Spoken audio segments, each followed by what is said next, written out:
black community. There was kids being raised and everything. And then people don't say it, and they say regardless of what they, at all times, when they introduced crack into the black community, that was it. That was it. It was a downfall. Okay. It was a downfall. So, if you look at the peak of when black people were getting together and the movement and everything, and they had civil rights, black people were raising their kids all together.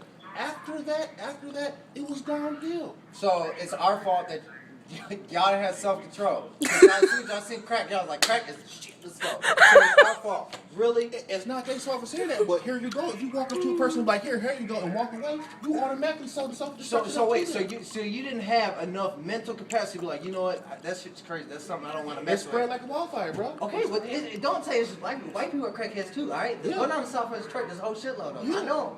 But I'm just saying, don't just put. But like I said, how can people preach about that when some of their kids are just like?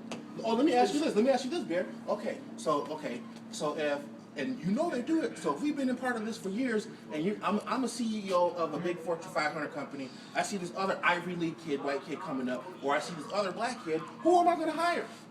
I don't know. That's the judgment you're gonna do. Who's more qualified? Yeah. What have they been doing for years and years? See, that's the thing. Okay, times have changed. Times have changed. Who would have thought back in the day Magic Johnson would have been able to just buy the Dodgers like, here, take that.